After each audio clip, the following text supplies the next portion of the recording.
Coming up, Wild Card Weekend is technically wrapped up with one more game yet to play. What were the big takeaways coming out of these games? Bad performances from high-profile QBs, rumors of head coaches needing to be fired. Oh, we would take so many of these combinations on the New York Giants roster. Plus, why aren't more of the coaching staff leaving Big Blue? We get into that coming up next.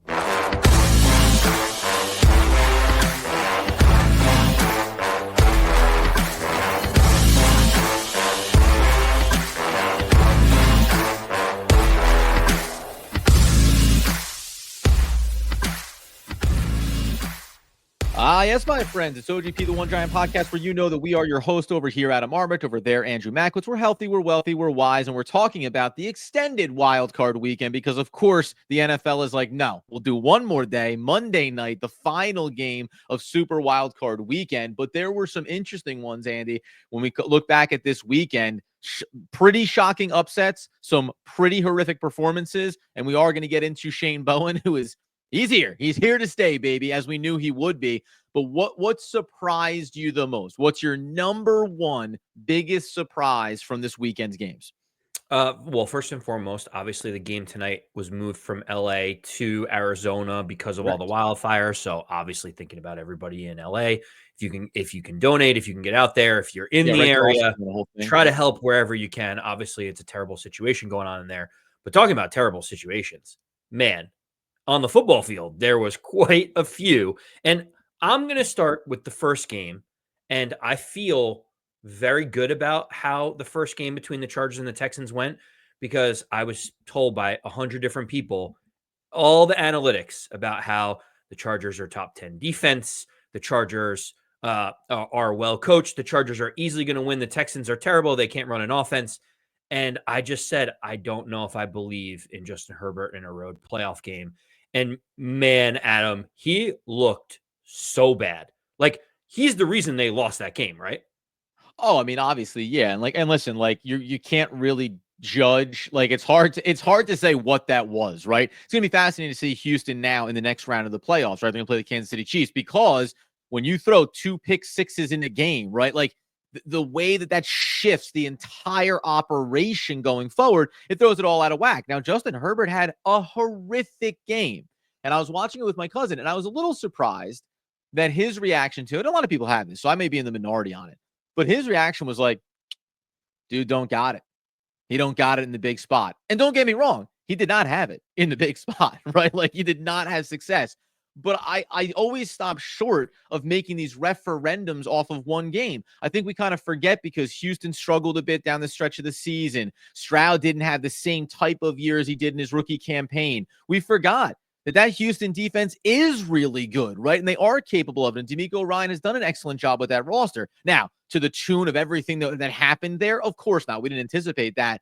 But I always, because when sample sizes are still small on a player when it comes to the playoffs, I always stop short of saying, well, that bad game right there is probably who he is as a quarterback. You got to give me 4 or 5 games. The hard part is, if you get bounced in game number 1 of the playoffs, it may take you 5 years to get that sample size.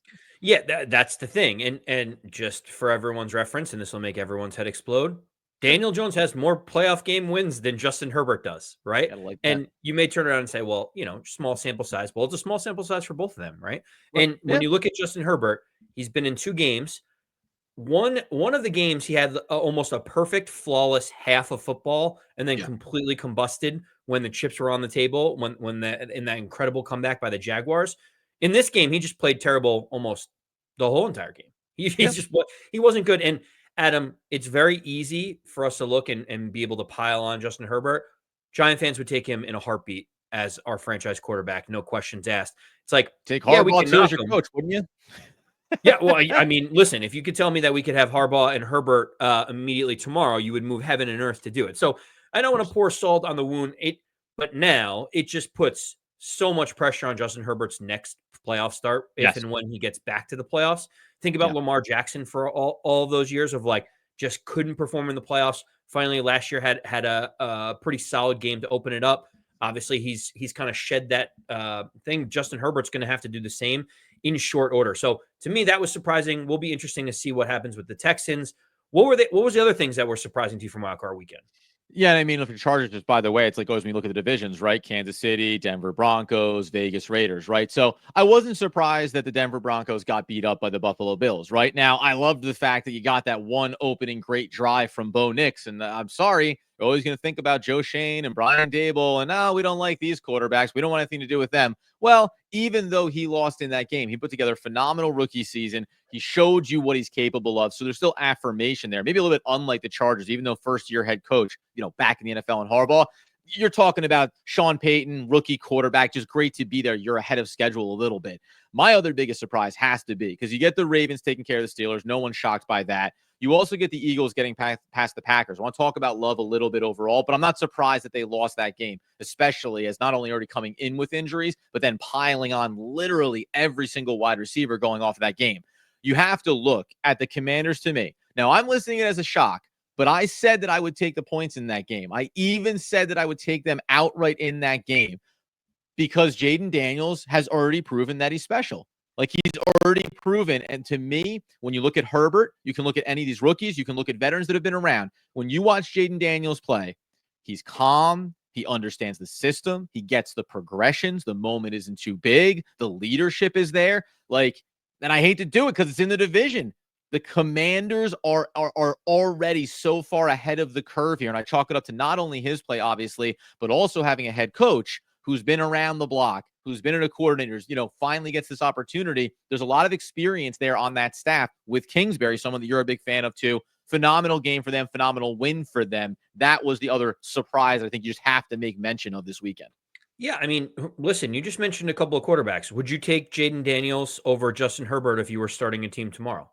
Yes, 100%. 100%. So, I mean, that's pretty much all you have to say because everyone thinks that Justin Herbert's a franchise quarterback in whatever order you think he is. Yep. Jaden Daniels has already impressed enough where you put him in that category. And so for me, that was an interesting game. He didn't throw for that many yards, but he threw for 2 touchdown passes. He used his legs when he needed to, and it felt effortless. Like he would break out of the pocket at him. There was a handful of plays where it looked like he was going to run for it, and he drew the defenders in and then just dumped the ball over the top. And I was like, look at how poised he is, like understanding the situation.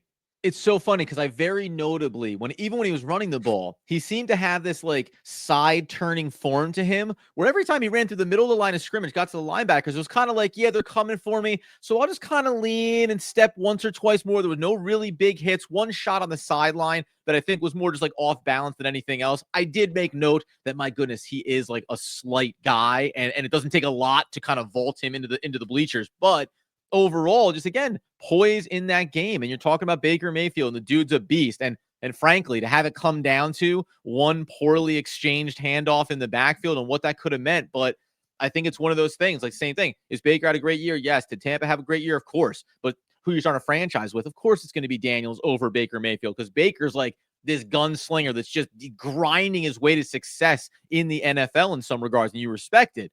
But Jaden Daniels just oozes and drips this talent, man. We could have a really interesting conversation about where you would put him in all of these playoff quarterbacks. So a fascinating weekend from that standpoint. I'll let you hop right back in here because the other quarterback that did come in here and lay a bit of an egg for himself was Jordan Love. He had a very ugly game against the Eagles. I think that was a very gettable game for Green Bay. And with all the injuries to the wide receivers, big factor there, but they just could not seem to get it going. And you have Love. He's been injured. He's had the issues this season. That was a disappointing one because you wanted a better game. There were not good games this weekend overall, just to be clear, right? That last night game was the best of the weekend. Thank goodness to cap it off well.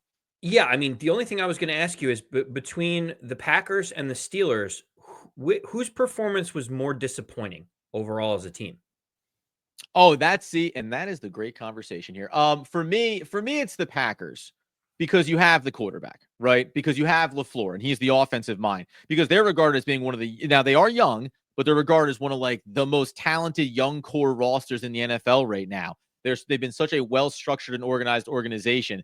To come into that game and to lay that kind of egg, especially offensively, where you're only able to put up 10 points against the Eagles, that is really disappointing in a way different way than talking about the Pittsburgh Steelers, who found some razzle-dazzle with Russell Wilson and a splash of Justin Fields this year. The expectations were not for the Steelers to make the playoffs. the Packers were supposed to go on a run. Like that, a lot of people picked them to be in the NFC Championship game against the Detroit Lions potentially, and trying to see how that was going to shake itself out. Here we are, and they have to now look at it and go, what do we need to do to make sure that we're in that right spot when we get back to these playoffs next year? Obviously, I think elite number one wide receiver probably comes to mind for them. Yeah, listen, the Packers were disappointing, but Christian Watson was hurt. Every single one of their wide receivers got hurt during the game. It felt Dobbs, like there's real concerns, man. Just quick sidebar here. Romeo Dobbs, there is career concerns here. He had the concussions earlier. It didn't look like a brutal hit. I thought it was his lower back. He's wearing the extra protective helmet. You start to get into those waters like with Tua. No guy ever seems to, choose to walk away. But that was so disheartening to see him go down. Concern for him. And then you mentioned Watson already. Knew he wasn't going to be available for this game as well. yeah, so to me, I actually look at the Pittsburgh Steelers. I thought that the Packers had a better chance to win the game than the Steelers Right. did, but I think the performance based on the two different teams, the Pittsburgh Steelers were way more disappointing, getting down 21-0 again. Like that, I thought that they would make it a game. It's a division rival. It's smash mouth football. They felt unprepared. It felt like they were getting pushed around. It felt like outside of George Pickens, there wasn't much going on. Like to me, they were caught out 21-0 again. This is 6 straight losses for Mike Tomlin in the playoffs, and they are getting blown out in every first half of the playoffs. It's unbelievable how they're just not ready in any of these games. Let's have that conversation on the other side because there's some news about the Giants and their coaching staff and their personnel department. Yeah, don't be shocked by this. Shane Bowen isn't going anywhere. I'll explain to you why we shouldn't be surprised that he's not getting fired. And some of this conversation around one Mike Tomlin. Apparently, he's a coach not deserving of running the Pittsburgh Steelers anymore. Let's get into that and how it could relate to the New York Football Giants. Coming up here in a second. All right, Andy. So before we get into the Pittsburgh Steelers and the Mike Tomlin of it all, on the Giants side, because now we're in coach conversations, there's even some people dusting up LaFleur. Oh, is he the right head coach to lead this team? I mean, good Lord, it happens, right? Any given Sunday. That's the whole point of the NFL. But it comes out that the New England Patriots, they're hiring Mike Vrabel. So first we hear that Cowder, who's in the personnel department for the New York Giants, he has ties to Vrabel. You pointed this out a few weeks ago. Looks like he may go and he may become a part of that New England staff.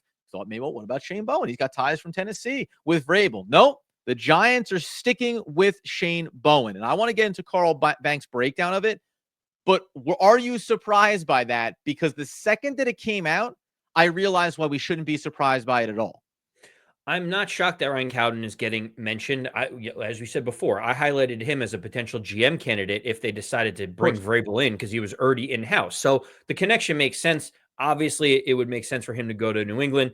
Shane Bowen, obviously, he can't go unless the Giants give him permission, and the Giants are sticking with him. Now, me personally, I think that the Giants need a change in terms of a voice on the defensive side of the football.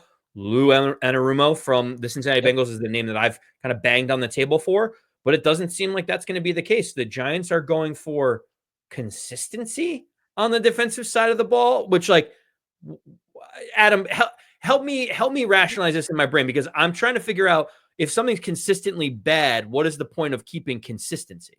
Well, again, if you've had a GM for 3 years going into his 4th year, if you've had a head coach for 3 years going into his 4th year, if you've had an offensive coordinator that's been here, if you have a defensive coordinator that's only been here for a year, well, everybody else is getting a long leash. Why would you cut out the legs from your defensive coordinator? The fact that John Mara came out and said, we trust the vision, we trust the plan. We know last offseason wasn't the number one choice in Shane Bowen, but you did bring him in. So you must have felt that he could help this defense succeed, right? So that's why in reality, we talked about it, I realized why should we be surprised by this? They didn't let go of anybody else. Why would they make changes somewhere else on this roster? OC is going to be interesting. We'll find out about Kafka as we move through the offseason. Here's the reason why it's frustrating. Because we go over to X here where Carl Banks, we may be familiar with him. He played for the New York Football Giants once upon a time. Bowen retained, he says, mandates, if you're asking my opinion, define what type of defense you are. That's number one. 2, scheme flexibility. Maximize the strengths of best players. Next, in-game adjustments should not take 6 weeks to stop outside zone runs. Deonte Banks, get him on track. And Bobby Okereke, get him going. And I said over there, I fundamentally agree, by the way, and there's more here because those were all subsets of the scheme flexibility. His third point was be fundamentally sound on defense. Too many instances of poor fundamentals. 4, be situationally astute. Be smart defensively. And 5, there must be, quote, scheme-enabled success for players. So all these things get listed. And I say to Carl, I say, Mr. Banks, frankly, these are all the reasons why he should be fired. Like, to come in with this laundry list, and you talked about Bobby Okereke very early in this season and what his role looked like and how he did not look like the same player from the year prior. It's funny, when we talk about Deonte Banks, we all step back, as we should, and say, whoa, year number 2 does not look like the same player. Can he be an elite 1? Well, we came out of year 1 thinking, hey, pretty strong rookie year, got to keep building on it. He took a massive step back. To point at all of these things that fall at Shane Bowen's feet and to hear that he doesn't have an ego about it's my team, my scheme, my unit, that seems to be more of a problem than a praise because he doesn't seem to have the, this is what we are, let's go get it. And that there's so many bullet points there that illustrate how there were problems that were identified and seemingly never figured out over the entirety of the season practically. Adam, so hearing that laundry list of things that Carl would like to see improved, what grade would you give Shane Bowen in his first year as the Giants defensive coordinator? I mean, I'm gonna give him a D because I can look at some individual performances and like some things, there's certain aspects of it, whatever. There's some bright spots here. Some of the young players, there's some of the rookies, right? But I'm not gonna fail him. But I also can't give him anything better than that. Because for the talent you have, way too often we were talking about their inability to be effective in certain areas. Okay, so another question for you. Thank you. What player has developed in the last year that you turn around and say, wow, that we weren't getting the most out of them, and then look at the progression or the leap that this player made under the tutelage of Shane Bowen? Yeah, so the hard part is you can't necessarily label the rookies, right? Because you want to sit here and say, well, hey, they're good coming in the door. Now, you still get credit for it, but you don't see the year over year, like when we talk about Deonte Banks. If I was looking at this roster, the one guy that you could definitely point to defensively, the first one that comes to mind is Micah McFadden, right? He clearly, from last year to this year, I thought he continued the growth journey, continues to look like a more effective player, utilized in a lot of great ways. After that, there's a problem. Because there's not a lot of guys that I would say from the year prior to this season, you look at it and go, boom, you took that journey. And I know you're going to probably do it, but, Dane Belton, even Kayvon Thibodeau, right? You're going to point to some of these guys and say, even Jason Pinnock for that matter, though an older veteran, you're going to point to these guys and say, maybe they flashed a bit, but they weren't great at any point. And they certainly, by and large, might say took a step back relative to the prior year's performance under, ironically, Wink Martindale. Yeah, what's interesting is Brian Burns was a trade acquisition that came in. He played exactly how he has played in his career. He has a high pressure rate, high motor, gives a ton of effort. Like, excited to see what he did. And then, Dexter Lawrence, when healthy, is the all-pro that we think he is along the defensive line. Every other player, it's fair game to question things. You mentioned McFadden as the one that seemed to at least play as consistent as he did last year. Yeah. But Deonte Banks, what about the second cornerback position? What about the safety position? What about other linebackers? Like, how about Isaiah Simmons? Like, what a mid to low level tier guy to talk about, but they brought him back and we thought, oh, because he's versatile and you can utilize him. He might as well have been a ghost this season based on how they did or did not use him over the course of the year. That is a great call out. It's like, why would you bring him back and then not utilize him at all? And so for me, this whole thing is very simple. I don't think that many players got better. I think the defense looked worse as a whole. Right? Shane Bowen's calling card is being able to stop the run. They were bottom 5 in the league in rushing yards against per game. To me, it's like, well, you have that laundry list. So what are the things that went well for the Giants defense? Now, the only explanation I have is that we chalk it up. We just didn't have enough talent. We got to get more talent in here. Sure. Any coach would have struggled in this situation. If that is how you feel, then I guess you can squint hard enough and say, give Shane Bowen a little bit more talent in the secondary and maybe things get better. But for me, I just think it did not look good. Players regressed, in my opinion, and it would have been better to bring in a new voice to be able to work on this defense. Last quick question on him before we go. I want to flip back over to Mike Tomlin here because I find this fascinating discussion about what's going on in Pittsburgh. Last year, just very quickly, what would you grade the defense under Wink Martindale? I think they were about a C plus, like something in that range, give or take. Like, Okay, to your point. So C plus. It's the same group of core players, right? It's the same group of core players, and you added in rookies in Drew Phillips that we like. Like you added in talent that you like on that side of the ball, even though it's still have holes. And they definitely took a regressive step back. That's the problem here, right? Wink Martindale, I'm not saying we wanted to keep him around, but to make a change and to take a step, it feels like a step back, especially when you have Dexter Lawrence anchoring the center of that line and you have these speed rushers and you have these linebackers. Like, it may not be the most talented defensive unit. It may need help in the secondary, but there is talent here, and they couldn't seem to find a core identity. What are we? What is the calling card of this defense? They never found that over the entire course of the season. And at a minimum, I would walk away from this year if they want to bring back Bowen and saying, listen, I have some questions. I don't love maybe Bobby. They got to figure out Okereke a little bit, whatever it may be.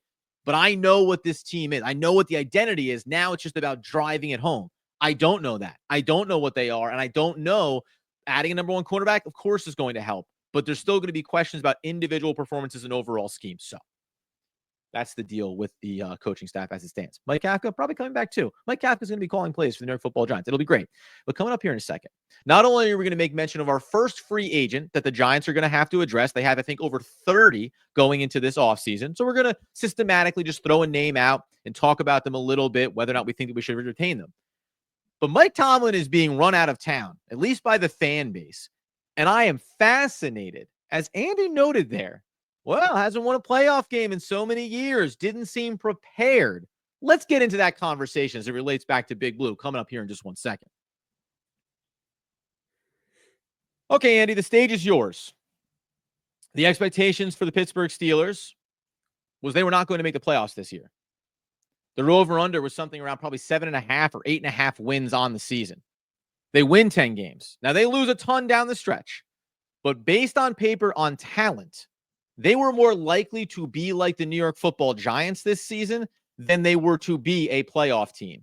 So why do you point to, it seems like they're unprepared, and that's a debate, that's a conversation, but haven't won a playoff game in 6 years. You said that as though you think Pittsburgh should move on from Mike Tomlin. Well, I just think that much like Mike Tomlin says, the standard is the standard, which is his key phrase of what they need to do. The question is, Adam, what is the standard in Pittsburgh? Is it to make the wild card and win 9 to 10 games, or is it to compete for a championship?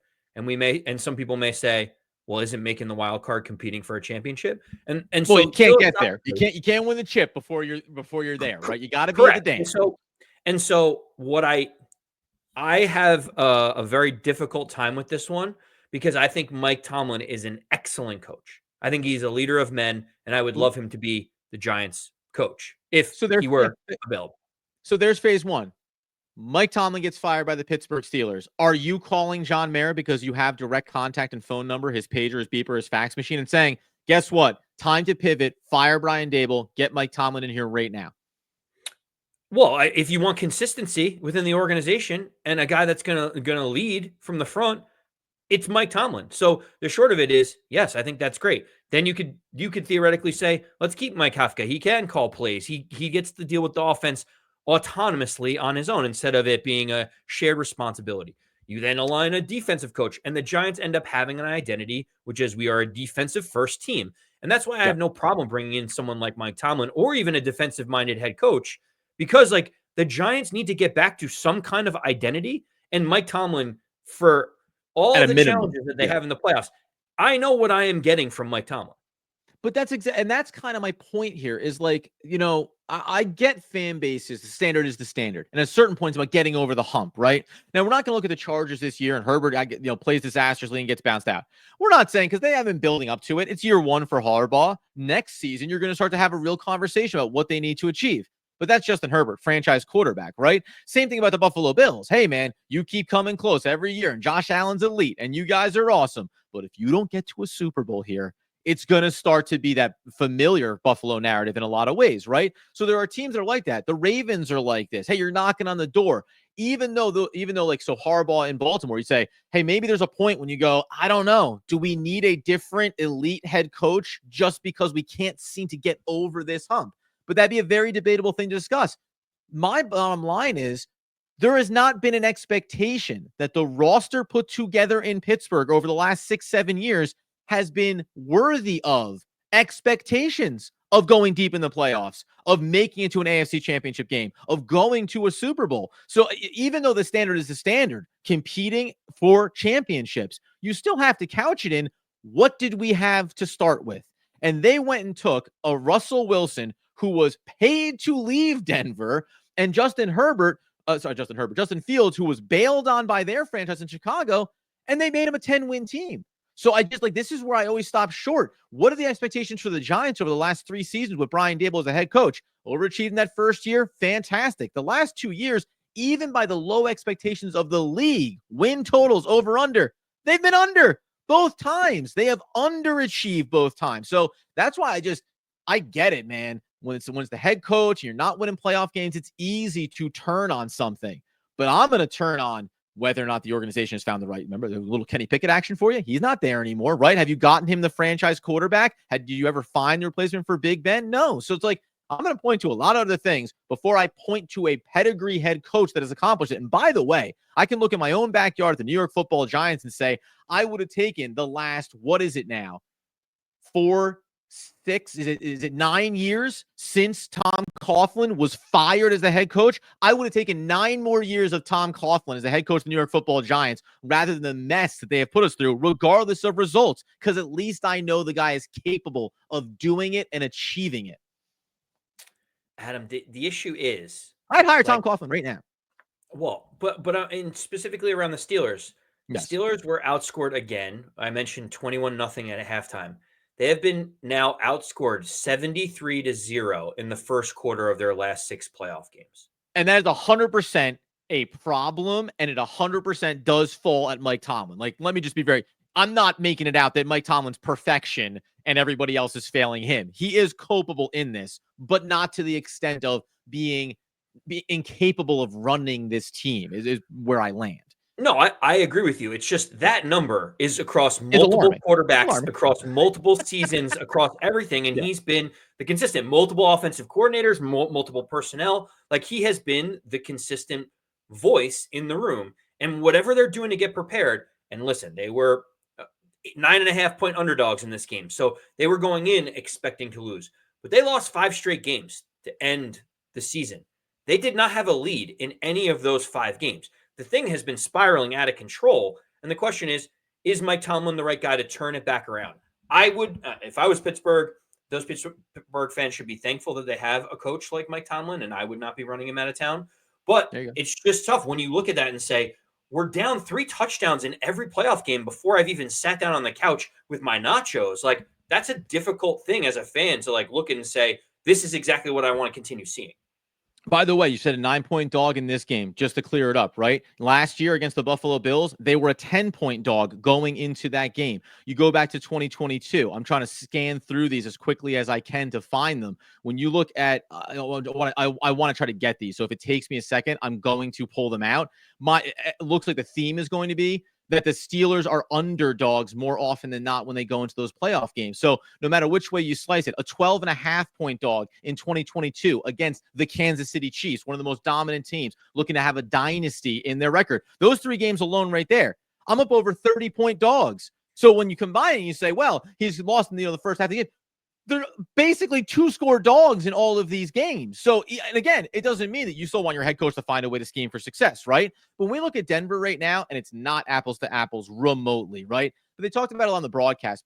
Sean Payton, they said he has to go in there and convince his team that they're capable of going out and playing with these Bills and finding a way to win this game. That opening drive touchdown, you go, maybe he did it. He's got it all done. And then you turn around when they lose the game 28-7 and you go, well, yeah, I guess if you looked at it on paper coming into it, what would your expectations be? I'm sorry. I did not go into watching that Steelers-Ravens game thinking, well, if Pittsburgh can just X, no. The first thing I do is look, I got Lamar Jackson. I got Derrick Henry. I'm screwed on paper already. So That's the whole point of it. And maybe, by the way, as it relates back to the New York Football Giants, maybe that's the way that we should think about Brian Dable and the lack of success. Now, again, he's no Mike Tomlin, not even a sniff of him. But hey, most weeks when you walk into a game, do you look at the Giants roster and go, oh, baby, all we need is a little this or that, and we're going to win? No. You look at the opposing team's quarterback, you go, we don't have the best personnel. We don't have the best schemes.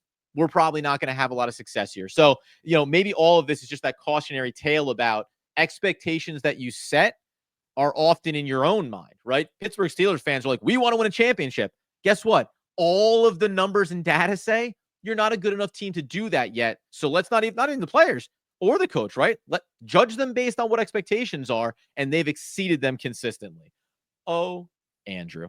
The only thing we're going to do is we're going to take a look at some of these free agents. Honestly, we're going to hold off because I'm exhausted. That was a heck of a journey that I just went on. I'm very gassed up about it. And every single head coach that gets talked about maybe not being good enough to run their team and getting bounced out of the playoffs, always ask yourself as a fan, would you take him as the Giants head coach immediately? And that should tell you everything you need to know and should tell the opposing fan bases everything that they should feel about their head coach.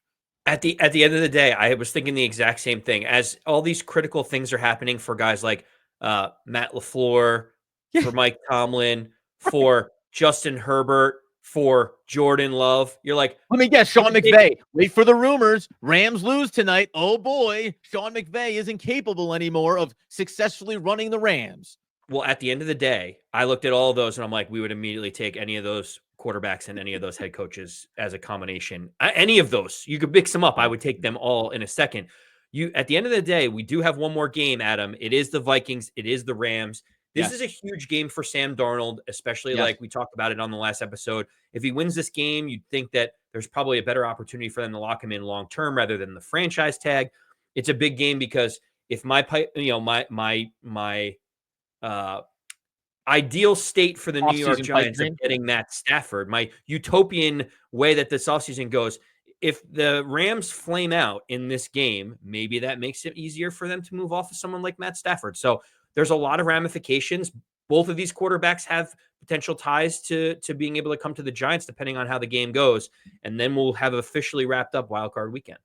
2.5-point favorites are the Minnesota Vikings. This is now a neutral site game in Arizona, as Andy mentioned. Hopefully, shout out to Rams fans, to LA people in general, that they get to be able to go there and get to enjoy the game and take it in, obviously, with everything that's going on the West Coast right now. But the fascinating part is because of the upset of the Commanders over the Bucs, we know they're locked in to go to Detroit and take on the Lions next weekend. Rams or Vikings are going to go to the Eagles. And again, that Eagles team to me, maybe because we hate them, is a gettable team. And if you, to your point, man, the Arkham's razor of Rams win this game, they go to Philly, maybe they get that dub, and now all of a sudden, we just got to tweak and keep rolling here. You lose this one. You lose to a Sam Darnold-led Vikings team. I think you can very easily have that narrative go the other way, which does become fascinating. But I guarantee you one thing. If Sean McVay wants to walk away, that'll be one thing. But the Rams aren't going to talk about firing Sean McVay if he gets bounced out of the playoffs here in the first round. That'll wrap up tonight. We'll be back midweek. We'll talk about those other matchups, and we'll start to take a look at free agency, a slew of players. Do any of them need to be brought back for the New York Football Giants? We'll ask that question as we continue to do our off-season coverage for Big Blue. Until the next time, though, you get us on YouTube at One Giant Podcast, on your podcast feeds at One Giant Podcast, at AMAC214, at Adam Arbrecht, and at One Giant Podcast over on X. Until the next time, until the best times, as Andrew Mackowitz would want, need, and nay, demand the people know. As always, let's go Big Blue.